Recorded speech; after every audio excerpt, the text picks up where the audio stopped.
ఈ అంతా లేకుండా తల్లి గర్భంలో 9 నెలలు ఉన్నాం. ఎలా ఉన్నాం? తల్లి గర్భంలో ఫ్యాన్ ఉందా? తల్లి గర్భంలో లైట్లు ఉన్నాయా? తల్లి గర్భంలో డబల్ కార్డు పరుపు ఉందా? మంచం ఉందా? డబల్ పరుపులు ఉన్నాయా? స్వీట్లు ఉన్నాయా? హాట్లు ఉన్నాయా? చక్కెర పొంగలు ఉందా? దద్దోజనం ఉందా? చిత్రాన్నం ఉందా? ఏముందండి తల్లి గర్భంలో? మా మా గురువు గారి దగ్గర ఒకడు ఉండేవాడు. వాడు లేచి అడిగాడు, ఏమండి బయటకు వచ్చామో లేదో ఇన్ని కష్టాలు తెలుస్తున్నాయి, చదువుకునేటప్పుడు కష్టం, పెళ్లి చేసుకోవాలంటే కష్టం, కన్నప్పుడు కష్టం, వాడు పెంచాలంటే కష్టం, వాడికి ఉద్యోగం రాకపోతే కష్టం, వాడికి పెళ్లి కాకపోతే కష్టం, పెళ్ళి అయిన తర్వాత కోడలు అనుకూలంగా లేకపోతే కష్టం, వాళ్ళకు ఒక నలుసు కలగకపోతే కష్టం, కలిగిన తర్వాత వాడు నా మాట వినకపోతే మరీ కష్టం. ఇన్ని కష్టాలు ఉన్నాయి స్వామి, తల్లి గర్భంలో ఇవన్నీ ఎక్కడికి పోయాయని అడిగాడు వాడు. ప్రశ్న వేసిన వాడు గట్టికుడే. ఇవన్నీ ఎక్కడికి పోయాయని అడిగితే మా గురువు గారు ఒక అద్భుతమైన సమాధానం చెప్పాడు. మరి తల్లి గర్భం జాన్ ఉంటుందిరా, నీ శరీరం 3 ఉంటుంది. జానుడి గర్భంలో 3 శరీరాన్ని ముడుచుకు పడుకున్నావు. ముడుచుకున్నావు కనుక నీకు ఆనందం తెలిసింది. ఎప్పుడైతే తల్లి గర్భంలో నుంచి బయటకు వచ్చావో 5 అడుగుల 5 అడుగుల 2 అంగుళాలు కలిగిన ఈ శరీరాన్ని కాస్త దాచుకోవడానికి ఎకరాల పొలాలు దాటలే, బీరువాలో చీరలు దాటలే, చుట్టుకోవడానికి పంచలు దాటలే, పెట్టుకోవడానికి బంగారం దాటలే, కనిపించిన పొలాలు నాదంటాడు. పక్కన ఒక బెత్తడి కలిస్తే బాగుంటుంది అనుకుంటాడు. ఎదురు రోడ్డు కలుస్తుందేమో, నా పంచాయతీ వాడి రోడ్డును కూడా వాడుకుంటే బాగుంటుంది కదా అనుకుంటాడు. ఎప్పుడైతే 5 అడుగుల శరీరాన్ని దాచుకోవడానికి ఊరు మొత్తానికి కర్మ చుట్టాడో అప్పటి నుంచి నీకు సుఖం లేకుండా పోయింది అన్నాడు. సుఖం ఎక్కడ ఉంటుందండి? బజార్లో ఎంతకు దొరుకుతుంది? సంతోషి కాకుండా సంసార హేతు. ఏది అనుభవిస్తే మనకు సంతోషమో దాని వైపుకు మనం ప్రయాణం చేయడం లేదు. అందుకని సంతుష్టుడై ఉండాలి. సంతుష్టుడంటే నిత్యం ఆనందంగా ఉండాలండి. అది మోక్షద్వారంలో ఒక ద్వారం. మోక్షద్వారంలో ఒక ద్వారం. ఒక ఆవిడ అందట, ఏమండి నాకు ప్రొద్దున నుంచి కళ్ళు మంటలు మండుతున్నాయి, డాక్టర్ గారి దగ్గరికి తీసుకెళ్ళారు. ఏమండి డాక్టర్ గారు, మా ఆవిడ కంటిన్యూ పంటుంది ఏంటో చూడండి అంటే, ఆయన అంతా పరీక్ష చేసి, అమ్మ అంతా బాగానే ఉంది, ఇంతకీ నీకు కళ్ళ మంట ఎప్పటి నుంచి వచ్చింది? మా ఇంటి ఎదురు ఆవిడ 4 సేవల గొలుసు వేసుకుంది, అప్పటి నుంచి వచ్చింది. ఇప్పుడు డాక్టర్ గారు చెప్పారు, అయ్యా దీనికి మందులే లేవు, నువ్వు 8 సేవలు పెట్టి గొలుసు చేస్తే నీ మీ ఆవిడ కళ్ళ మంటలు పోతాయి, లేకపోతే అది నీకు కూడా వస్తుంది. ఆ మంట నీ వైపు తిరిగిందా నీ గొప్ప కొల్లేరి. కాబట్టి జాగ్రత్త. ఎవడండి దీన్ని మనం విచారణ ద్వారా తెలిగింపజేసుకోగలిగేది? విచారణ ద్వారానే. సంతుష్టి అంటే మోక్షద్వారం అండి. దొరికిన దానితో తృప్తి కలిగిందా, నువ్వు ఒక మోక్షద్వారంలో ఉన్నావు. ఇక్కడ చూడండి, రామాయణం చదివితే ముక్తి అని చెప్పలే, భగవద్గీత చదివితే ముక్తి అని చెప్పలే, ముక్తికి ఉపనిషత్తులు నేర్చుకోవాలని చెప్పలే. ముక్తికి దీపాలు పెట్టండి, స్నానాలు చేయండి, ఉపవాసాలు ఉండండి, వ్రతాలు పట్టండి, జాకెట్లు ముక్కలు ఇవ్వండి, కొబ్బరికాయలు కొట్టండి, చిత్రాన్నం పెట్టండి, దద్దోజనం పెట్టండి, ఇవన్నీ చెప్పలేదు. దొరికిన దాంతో సంతోషంగా ఉన్నావా లేవా, ఇదే చెప్పాడు. మోక్ష ద్వారానికి 4 పాలకులు చెప్పాడండి, నేను చెప్పలేదు, వశిష్ఠుడు చెప్పాడు. విన్నవాడు తక్కువవాడు కాదండి. మనం గుళ్ళో పెట్టిన రాముడు విన్నాడు. మనం ఇప్పుడు ఏ రాముడిని గుళ్ళో కూర్చోబెట్టి పూజలు చేస్తున్నామో ఆ రాముడు విన్నాడండి ఈ విషయాన్ని. మరి దొరకకుండా ఎక్కడికి పోతుందండి? సంతుష్టి ఉండాలి. ఇదేమిటి? 3వ ద్వారపాలకుడు. 4వ ద్వారపాలకుడు ఎవరంటే చతుర్దహ సాధు సంగమ. అంటే అన్నింటినైనా వదిలి ఉండవచ్చు, కానీ సత్సంగాన్ని, సత్పురుషులతో భాగ్యాన్ని, ఇదిగో ఇలాంటి అవకాశాన్ని. మంగళవారం అయిపోయింది, కార్యక్రమం ప్రారంభం అయిపోయింది, ముగింపు సమయానికి వచ్చేసాం.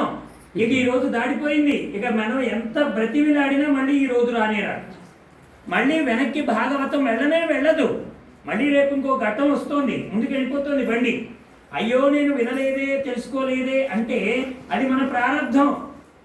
7 రోజులు అయిపోయింది అనుకోండి, 4 రోజులే చెప్తున్నాం. 4 రోజులు కూడా మీ శ్రద్ధని బట్టి అవతల 3 రోజులు మేము ఉంటాం, లేకపోతే 4వ రోజుకు మేము పెట్టేవాడ సర్దేసుకొని మా ఊరు వెళ్ళిపోతాం, ఏం పర్వాలేదు. కాబట్టి వినడానికి బోర్డు ప్రపంచం ఉందండి. ఎంత అవకాశాన్ని మీరు చేతులారా జారవిడుచుకుంటున్నారు. మేము ఇక్కడ కాకపోతే ఇంక ఎప్పుడైనా చెప్పుకుంటాం. మీరు అనొచ్చు, మా ఊరు వచ్చి మమ్మల్ని అనడానికి వచ్చారండి, మా వెలుగోడు వచ్చి మమ్మల్ని అనడానికి వచ్చారా మీరు గుంటూరు నుంచి అని అంటారేమో. మాకు చెప్పుకోవడానికి బోర్డు ఊళ్ళు ఉన్నాయి, వినడానికి బోర్డు మంది జనం కూడా ఉన్నారు. కానీ ఒక అవకాశం వెంకటేశ్వరుడు ఇచ్చాడు. అది మీకు ప్రసాదమే, నాకు ప్రసాదమే.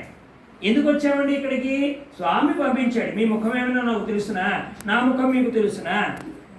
ఇద్దరిని కలిపింది ఎవరు? వెంకటేశ్వరుడు. కలియుగ ప్రత్యక్ష దైవమైన స్వామి నా భక్తులున్నారయా, కాస్త 4 విషయాలు వారికి చెప్పమని పంపించారు గనక ఇంత దూరం వచ్చి ఆ 4 విషయాలు మీతో చెప్పేటువంటి ప్రయత్నం చేస్తున్నానంతే. పూర్ణంగా చెప్పాలంటే సంవత్సరాల తరబడి చెప్పుకున్నా మీకు భాగవతం తీరదు. ఒక్క విషయం చెప్పి ముగిస్తాను. ఎందుకంటే మొదటి రోజున ఎక్కువసేపు కూర్చోబెడితే మళ్ళీ మరుసటి రోజు రాదు. మీరు చాలా తెలివైన వాడు, అందువల్ల సమయానికి ఆపకపోతే రాదు గనక దొరికారు కదా అని ఇప్పుడే మమ్మల్ని రుబ్బేస్తే కంటికి కూడా కనపడదు, తుపాకి దెబ్బ కూడా దొరకదనమాట మరలా. అందుకని ఒక్క విషయం చెప్పి ముగిస్తాను. భాగవతాన్ని హిందీలో చెప్పిన మహానుభావుడు, ఉపన్యాస రూపంలో చెప్పిన ఆయన ప్రభుదత్త బ్రహ్మచారి గారిని ఒక ఆయన ఉన్నాడు. ప్రభుదత్త బ్రహ్మచారి గారు ఆయన బృందావనం పెడితే ఇప్పటికి కూడా బృందావనంలో ఆయన ఆశ్రమం ఉంది. మనకి నిధివనానికి దగ్గర స్వామి, అక్కడ స్వామివారి వంశీచోరు ఉంటుంది కదా, మన అదేమంటారు గోపీశ్వరి దగ్గరలో ఉంటుంది అన్నమాట వారి సమాధి మందిరం. అది కృష్ణయ్య ఆయన. అయితే ప్రభుదత్త బ్రహ్మచారి గారి ఆశ్రమం అక్కడ ఉంది. వారండి భాగవతం మొత్తం కూడా అనర్గళంగా చాలా చక్కగా చెప్పేవారు. దానిని తెలుగు అనువాదం చేసిన మహానుభావుడు బుద్ధాం శ్రీరామ్ శరణ శర్మ గారు బాపట్ల దగ్గర కర్లపాలెంలో ఊరుందండి. బాపట్ల దగ్గర ఆ కర్లపాలెంలో బుద్ధాం శ్రీరామ్ శరణ శర్మ గారు, కుందుర్తి వెంకట నరసయ్య పాకయాజి గారు వారి పేరు పూర్వాశ్రమంలో. వారిని తరువాత కాలంలో బుద్ధాం శ్రీరామ్ శరణ శర్మ గారు అనేవారు. ఆయన అనుగ్రహించిన మహామంత్రం శ్రీరామ జయ రామ జయ జయ రామ. ఇది త్రయోదశాక్షరి మహామంత్రం, 13 అక్షరాల మహామంత్రం. అయితే ఆయన 64 భాగాలు రాశాడండి తెలుగులో. ఆయన హిందీలో ఉపన్యాసాలు చెప్తే ఈయన తెలుగులో 64 భాగాలు చిల్లర రాశాడు. దాన్ని కాకతీయ వెంకటేశ్వర్లు గారు ప్రింట్ చేయించారు భాగవతాన్ని. 5 రూపాయలండి పుస్తకం. నేను బాగా చిన్నపిల్లాడిని, 7వ తరగతి 8వ తరగతి చదువుతూ ఉంటానేమో. కారంచేడు వశిష్ఠ హరేరామ జపయజ్ఞ ఆశ్రమం వాడు తెప్పించారు 64 భాగాల భాగవతం. అక్కడ వాడు చెప్తుంటే కొద్దిగా నేను వినేవాడిని. అంత శ్రద్ధ కాకపోయినా ఏదో చెప్తున్నారు విన్నారు అన్నట్టుగా వెళ్ళేవాడిని. ఆయనని ఒక మాట అడిగారండి ప్రభుదత్త బ్రహ్మచారి గారిని. బ్రహ్మచారి గారు, మీరు ఇన్ని భాగాలు భాగవతం రాశారు కదా, ఇంకా ఎంత ఉంటుందండి భాగవతం అని అడిగారు. ఇంకా ఎంత ఉంటుంది అని అడిగాడు. అడిగితే ఆయన చెప్పిన సమాధానం, భాగవతం ఎన్ని శ్లోకాలు అన్నారు. 18,000. 18,000లో శ్లోకానికి ఎన్ని అక్షరాలు ఉంటాయి అని అడిగారు. 32 అక్షరాలు. 18,000 ఇంటూ 32 హెచ్చ వేస్తే సంఖ్య ఎంత వస్తుందో అన్ని గ్రంథాలు కేవలం నేను భాగవతం మీద వ్రాయగలను అన్నాడండి ఆయన. అంటే భాగవతం అంత విశేషమైంది.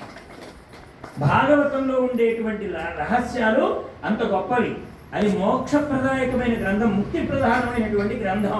అటువంటి గ్రంథాన్ని చక్కగా మనకి 7 రోజులని ప్రారంభం చేశాం. భాగవత సప్తాహ కార్యక్రమం. నిగమకల్ప తరోర్గళిత ఫలం శుకముఖదామృత ద్రవ సంయుతం పిబత భాగవతం రసమాలయం ముహురుహో రసికా భువి భావుకాహ అని భాగవతంలో వ్యాస భగవానుడు అందించినటువంటి ప్రసిద్ధమైనటువంటి శ్లోకం. ఆ శ్లోకం ఆధారం చేసుకొని భాగవత నిర్మాణం జరిగింది. ఇటువంటి భాగవతాన్ని మా గురు సాంప్రదాయంలో 7 రోజులు కనుక ప్రవచనం చేయవలసి వస్తే 7 విభాగాలుగా విభజించుకుంటాం.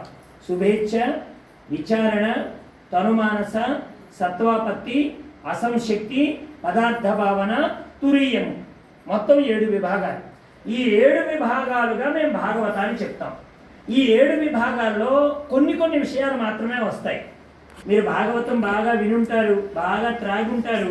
ఇదేంటంటే ఈయన ఆయన గురించి చెప్పలేదు, ఈయన గురించి చెప్పలేదంటే ఓ సంవత్సరం పాటు మీ వెలుగులో ఉంచుకుంటే చెప్పడానికి ప్రయత్నం చేస్తారు. సంవత్సరానికి కూడా చెప్తానన్న నమ్మకం లేదు, ప్రయత్నమే. సంవత్సరం చేసేది కూడా 365 రోజులు కూడా ప్రయత్నమే. అంత విశేషం ఉంది భాగవతంలో. కాబట్టి ఆ 7 రోజుల భాగంలో శుభేచ్ఛ మొట్టమొదటిది ఏమిటండి? ఇచ్ఛ అంటే అర్థం ఏమిటి? కోరిక. శుభము అంటే అర్థం ఏమిటి? మంచి కోరిక. అంటే భాగవతము వినడానికి ఉద్యుక్తమైన రోజు, భాగవత శ్రవణానికి అడుగుపెట్టిన రోజు, పరమాత్మ సన్నిధానంలో కూర్చున్నటువంటి రోజు, భాగవత కథాశ్రవణానికి చెవులు అప్పగించినటువంటి రోజు, ఆ రోజే మనకు నిజమైనటువంటి కోరిక మోక్షేచ్ఛ మనకి లభించిందనమాట. శుభేచ్ఛ అంటే భాగవతం యందు కలిగినటువంటి ఆసక్తి. ఇక రెండవది ఏమిటి? విచారణ. కేవలం ఒక పదార్థం అక్కడ ఉందని తెలుసుకోగానే మనకు ఆ పదార్థం వచ్చేదండి. ఏమండి, ఎవరో మనకు బాగా ఢిల్లీ వెళ్ళో లేకపోతే ఎక్కడి నుంచో వస్తే వాళ్ళు ఏదో ఒక రసగుల్లా తెస్తారండి. ఢిల్లీ ట్రైన్లో అమ్ముతుంటాడు, బాగా తెల్లగా ఎర్రగా. వాళ్ళు రైల్లో పేటను ఏదో అంటూ ఉంటారు, ఆగ్రా పేట ఏదో పేట అని పలుకుతూ ఉంటారు. దాన్ని ఎవరికైనా ఇప్పుడంటే అన్ని చోట తయారవుతుంది రండి.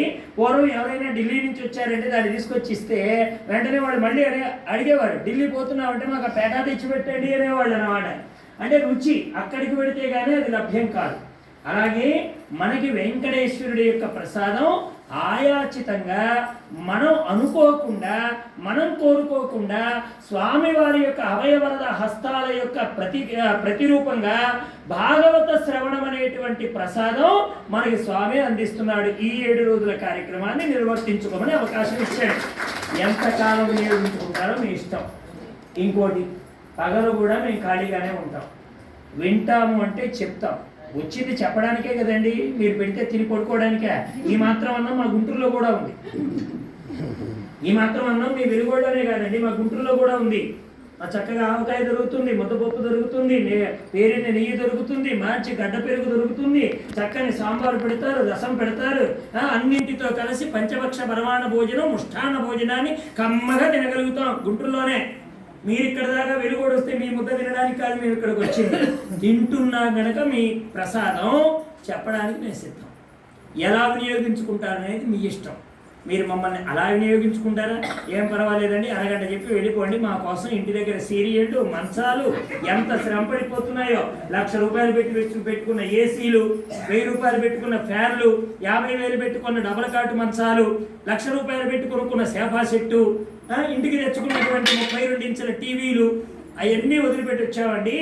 మరి ఆ త్యాగం ముందర ఈ అరగంటే చాలా ఎక్కువ అండి, చాలు అన్నారు అనుకోండి, అలాగే మీ అభిష్టము మా ప్రసాదం. అలా చేయడానికి మేము ఇప్పుడు సిద్ధమే. చక్కగా మొదటి రోజు కార్యక్రమం అంగరంగ వైభవంగా చేసుకున్నాం. మేము వస్తుంటే అనుకున్నాం, వెలుగోడు లోపలికి వస్తుంటే 1 కిలోమీటర్ దాదాపు బండి నడిపాడు మా ప్రభుదాసు. నేను అన్నాను, ఏమయ్యా ఊళ్ళోకి రావాలంటే నేను కిలోమీటర్ పట్టింది, మన సాయంత్రం ఉపన్యాసానికి వేదిక సరిపోతుందా అని అడిగాను.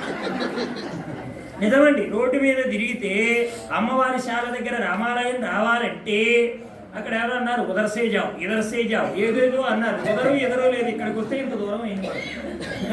కాబట్టి ఇంత దూరం వస్తే ఈ చిన్న ప్రాంగణం చూస్తే నేను అనుకున్నాను సరిపోతుందా. మాకు భగవంతుడు అన్నాడు, నీ ముఖానికి ఇది ఎక్కువ పొడికి ఎక్కడే కూర్చో అన్నట్టుకుంది మా వ్యవహారం. కాబట్టి అవకాశాన్ని మనం సద్వినియోగం చేసుకుందాం. రేపు పొద్దున మా వాళ్ళు కొంచెం మాట్లాడాం, కొద్దిగా మైక్లో ఏర్పాటు చేస్తాం అన్నారు. బయటికి వెళ్ళడానికి అంత దూరం నుంచి వచ్చింది, మంచాల మీద పడుకొని ఇంత తినిపోవడానికి కాదు కదండి మీ ఊరు వచ్చింది. ఏదో 4 విషయాలు మాకు తెలిసినవి మీకు చెప్పడానికి, మీ హృదయాల్లో భక్తి అనేటువంటిది తెలియడానికి. కర్మ ఎప్పుడూ కూడా భక్తిగా మారకపోతే కర్మకు కూడా విలువ లేదండి. కర్మ చేస్తుంటే భక్తితో చేయాలి, జ్ఞానం వచ్చినా భక్తితో ఉండాలి. ఇక్కడ కాస్త ఉపాధ్యాయుడిగా ఈ సీట్లో ఉన్నాం కనుక కఠినమైన కొన్ని విషయాలు చెప్పాలి. మీరు డాక్టర్ దగ్గరికి పోతే తీపి తినద్దంటారండి. వీడెవడో